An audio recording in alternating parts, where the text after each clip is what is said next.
Welcome back to Fast Monty's Garage. Today I'm going to show you how to measure CFM of your electric fans for your radiator to help you gauge, are you being the most efficient you can, for one, but secondly and most importantly, to determine if that fan manufacturer is lying to you or not. I'll get into that in a minute. Those of you that might have missed it or not familiar with the channel, I am obsessed with finding the best cooling efficiency for my old school Pontiac motor. Again, it doesn't matter what motor you have, you always want to find the best solution. And I had swapped out my old system, which was these twin 11-inch fans. I thought they were 12-inch, but they're 11s, that did not have a proper shroud behind the radiator. So Cold Case makes a kit that has bigger tubes in the radiator, a better shroud, and twin 14-inch fans. I was super excited to get that set up. We did a really extensive analysis on does it work. We tested it in the car. I even went on a cruise, the quarantine cruise. If you missed that video, go check that out, where it behaved fantastically well all the way up throughout the cruise. However, what you guys don't know is on the way home, I was stuck in traffic and it didn't cool as much as I thought it should. And I questioned how efficient are the fans, because the old fans I had, they are made by SPAL, which is one of the top name brands and fan manufacturers.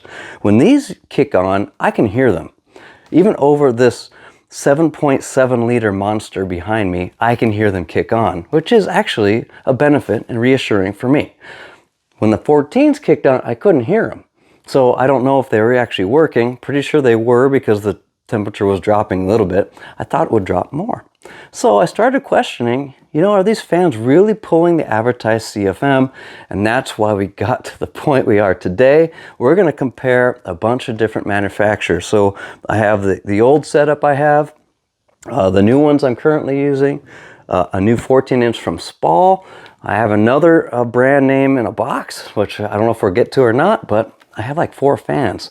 But the most important thing is I'm going to show you how to do this yourself, because there's going to be a lot of math. So those of you guys didn't do well in math, it's okay. I'll walk through it and show you how to do this. But we're going to set up a little lab area and get some test results. So having said that, if I've ever helped you out in the past, consider getting a hat. I got 3 different colors. There's a link below. Check them out. Subscribe if you haven't, because this is going to be interesting. But let's jump over to the workbench and set up this lab and start comparing results. Welcome to the FMG lab. There's just 2 workbenches in my garage, not a big deal. But the way I have this set up is the exact way that manufacturers test their CFM. It's actually free flowing. So I got all kinds of gap here. That's how they measure their fans, because every radiator and condenser combination is too many to list. There's no way a manufacturer can test them all. So that's how we're measuring these. Later in the episode, if we have time, I will mount it to the radiator and test it to see the drag difference, to see the comparison of the loss of CFM, which is a big deal. And we'll talk about fan design when we get to that point. Now, whenever you're doing an experiment, you really only want to change one variable and trying to keep everything else consistent. So the only thing we're changing today is the diameter, or the manufacturer, the fan. So what we need to do is get a benchmark. So because this is a SPAL unit, has the manufacturing part number on it, I was able to go to their website and print out the specs. So this unit is spec'd out at 2720 CFM for the combination. So what is that in half? I wrote it down. Don't worry about it. 1360 is the rating for one fan. So we're going to target that. If we can successfully duplicate the measurement, then we know exactly what to do for the other fans. We can use the same equation, basically. So the way you measure CFM is it's the area that air is moving through. And once you figure out that area, and that's the trick, because it's not the entire area of this 11-inch fan, it's the 11 inches minus this hub. So we have to do that math, and then we multiply it by the velocity of the air. And we measure that with what the hell is it called? anemometer. Yeah, anemometer, that's the word. It's like this, it looks like this. So I got one that has a separate little, call it a wind meter on there, and it measures it on the handheld device. Some have the unit built onto the top, but I wanted to show it off for you guys. So, and some units like this one also calculates the CFM. We just have to enter the area we're using, and then it does the math for us. So that'll simplify things. But I will show you the full equation. Do you remember pi r squared? Yeah, we're using that today. So in order to keep things copacetic, I also made this wire harness. So this wire harness will plug into the fan and actually go to the engine. So I have AC on my car, and I have a controller that I can, as long as the key ignition is on and I have the AC on, the fans will run without the engine running. So that's cool. The battery's on a tender, so that'll keep the amperage roughly the same amongst all the fan tests. So the only thing we're changing is the fan. So let's go hit the drawing board. Let me show you the equation we're going to use, because CFM is cubic feet per minute, but we have to translate inches to feet. So don't forget, all your units have to match to equal CFM. So let's go hit it. Here are our basics. 1 inch is 0.0833 feet. We're going to use that several times. Cubic feet per minute is pi r squared times V, but we're after the total area, which is the fan area minus the hub area. So going through this, I measured the fan blade diameter is 11 inches. I'm just going to use that as the first assumption. And our target is 1360. If we can mimic that, again, we have the right measuring technique. So 11 inches converts to 0.9163 feet divided by 2, because that's the diameter. We need the radius. That's what the R stands for in pi r squared. So half that, 45815. The fan area is pi r squared.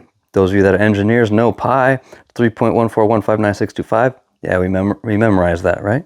So square of the radius gives us 0.65942 square feet for the fan only. Same process through the hub is 0.098. You subtract one from the other, and you get an area where the air is blowing at 0.56. We're going to round up to 1 here, because on our handheld unit, once you get your units corrected to CFM versus meters, you can actually input 0.561.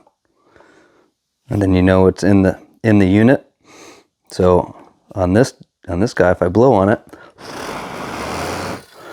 see, it gives us a CFM. It's pretty cool. We can also do a max. So I'm going to do a max. So when you blow on it,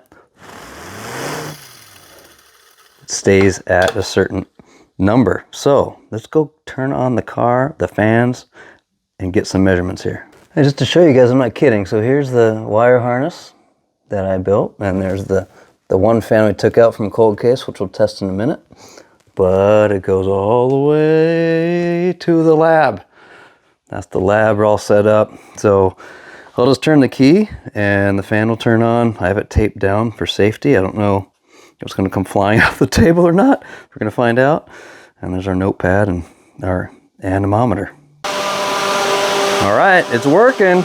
And I want you guys to pay attention to the noise created per fan. Every fan is probably going to be different, but this is nice and loud. You can hear it.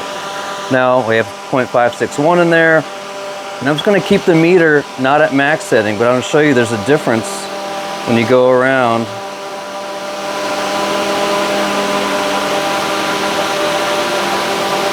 You can see the number changing. Oh, 1320 just popped right there. So I'm going to change the reading to max so it doesn't fluctuate on us. These are pretty good reading over here.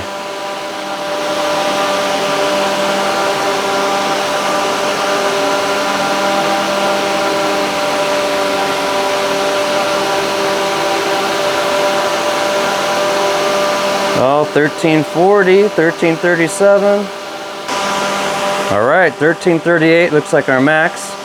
Let's go look at turn this fan off for a second. All right, test. Let's call test number 1. I think I want to do a second test just to see, but 1338, which is really close because our target was 1360 and the percentage off is 1.5%. Remember earlier I said plus or minus 5%. It's pretty good. I'd say that's pretty good, but I'm gonna do one more test just to see. All right, kicks and giggles, test number 2.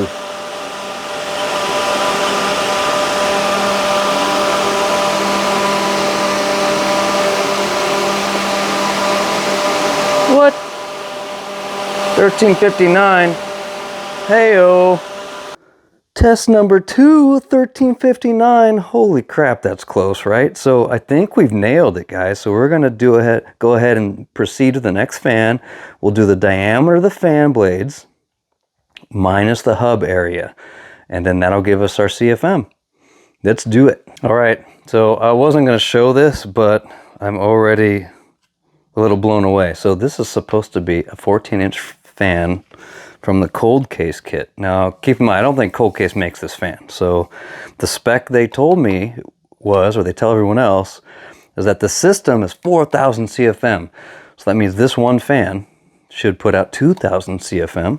So when we measuring our fan blades here, check this out. That's 12.5 from this edge of the blade before that ring. But if I go to the ring, it's 13.25. That's not 14-inch, guys. I don't know where you get your math from, but pretty sure that's 13.25. So we're going to use that number. The hub is 5 inches. So I said made that easy. So 13.25 and 5. So let's do the math on what our actual usage area is. Okay, Cold Case 14-inch, which is not 14. I don't explain that to me. Anyway, so we get down here, subtract the hub, blah, blah, blah, get 8.8205. Yes, I found an error in my initial calc, so that's why those are crossed out. So we're going to put that into our unit.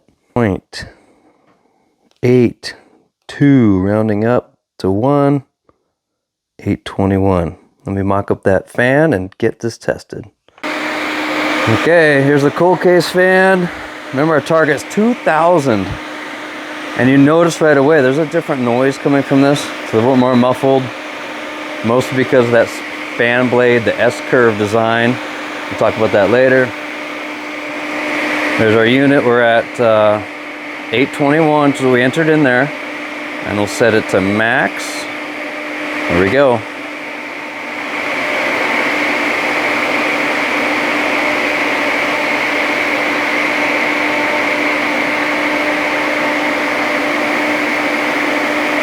Oh, there's a good one.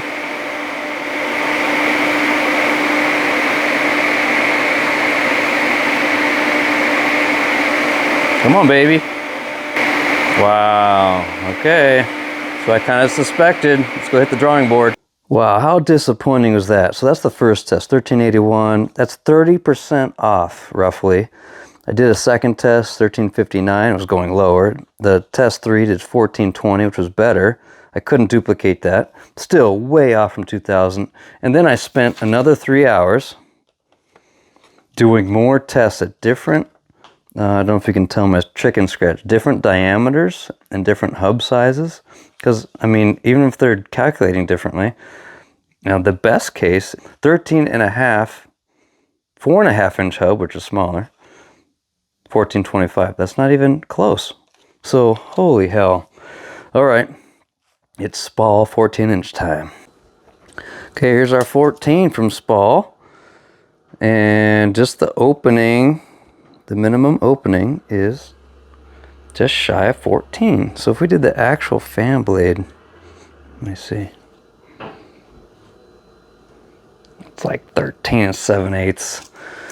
I'm just going to leave it at 14 just for kicks and giggles, but the hub here is 4.25. So we already did the math on a 4.25 hub. Let's go to the other page. Oh, by the way, different fan designs you'll see on the market. The first SPAL we did is a paddle design. That's actually much better for airflow when trying to pull through a radiator, and it will be louder. So if those of you noise concerns, a paddle will be louder than the S-curve they call these. Anyway, so I'm gonna mount this up, do some math. I'll be right back. Fine. I use the actual fan blade size, which is 13 and 13/16, converted to decimal, times our conversion, we get to fan area of 1.0397 square feet.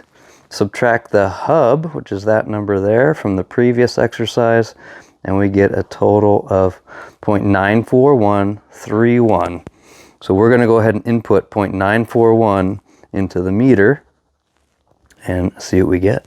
Okay, boys and girls, that's a lot louder, can you tell? And it feels a lot better too. Hey, who's got the over-under on this one? So 941 entered into the meter.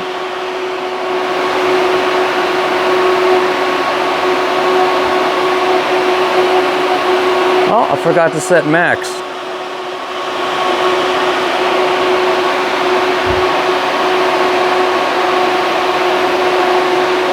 Whoop.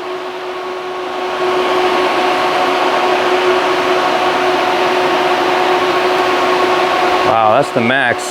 2100. Are you freaking kidding me right now? I forgot to tell you guys that this is the spec. This is a Summit Racing catalog, which I love, by the way, because they have all the fans listed, different manufacturers and their specs. And I double checked this spec on the SPAL website. But here's the 14-inch fan right here. Its spec is 1864. And we just literally blew that number out the water. So, wow. Now, when you're shopping for fans, by the way, there's an amp column. These are 20 amp fans, which is decent. Like, that's what I would want to shoot for. Like, if someone says they're, I don't know, blowing 2000 CFM at 8 amps, I would question that, you know? So anyway, that's fascinating. I think what we need to do now is I want to get that cold case fan back on the radiator, and let's do a CFM test with it mounted. An update for you guys. I went ahead and tested this again, and I used the max and min feature on that handheld. So the max was 2150 range, 1750 was the minimum, the average is 1950, which is pretty awesome. And I'm going to try the same thing on the cold case unit. I won't film that part, but I'll write it down, so after we do the full test in the car, I'll do the same thing. I'll do the average, max, min, etc., blah, blah, blah, show it all to you guys. All right, I'm all set up. I got 820 set back as our square foot, and I have both fans running. I already tried this experiment. What happens is if you run one fan, it's actually pulling air in from the back side of this fan, so it's not giving us a true number. So we're going to try this experiment now with both fans running, and we're going to test the CFM around the whole area at the max setting, and then for kicks and giggles, I'm going to do the min setting and see what number comes up. Okay, we're at max. Here we go.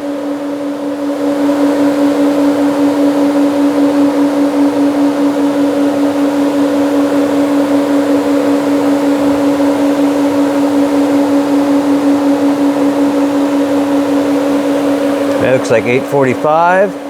Remember that number. We're going to go to min here.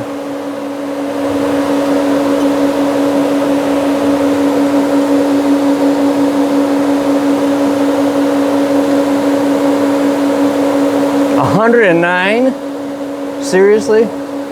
Okay, was that mind-blowing or what? Pun intended. I'm borderline pissed off because, as my gut suspected, the cold case fans are frankly terrible. No doubt about it. So they are not pulling 2,000 each. That was disturbing when you saw that minimum number of 100 or 109 or whatever. So anyway, I pulled that back off. I did the max min test on the cold case fan. Hold on, I wrote it down. 1170 is the average CFM no load. The 14-inch SPAL was 1950 average. Oh, we covered that. So something to talk about loading. So when people are talking about loading of a fan, it's actually when it's trying to pull through a radiator, the fan is under load. So there's a couple styles that are better for that. One's the paddle style, which I had on the 11-inch fans. They're typically louder. The other best solution is a brushless motor, which is a newer technology. It's found on all new cars because that allows the CPU to change the speed or have a soft start. So you're not pulling like 80 amps at first and then trickle down to 30 amps. So brushless is the way to go, but they're expensive and you need a fan controller, and controllers you have to add on an old car. You have to add it or buy some kind of module to add on. So I might do that in a later video. We'll see if I can get any sponsors. Hint, hint. So yeah, this video is not sponsored. This is me on my own buying parts. But the I think you guys know where I'm heading here, and that's the topic of the next video. I'm taking the cold case fans off and we're putting the SPAL on, but there's a size discrepancy. So there's gonna be some modification involved. So next episode, we're gonna do exactly that. I'm gonna take the shroud off, which I do like. I like the cold case radiator, I like the shroud, but we're gonna modify that shroud for the new SPAL fans, put them back in, do the same test, because we already wrote down the test on the bench. We're gonna see the difference in loading, and then we'll do an actual test to see how fast the engine cools down, just like we did on the first cold case install. So having said all that, leave me a question. If you have any questions, leave a comment if you know something I don't know, and you know, go from there. So until next time, build them fast, drive them faster. See ya.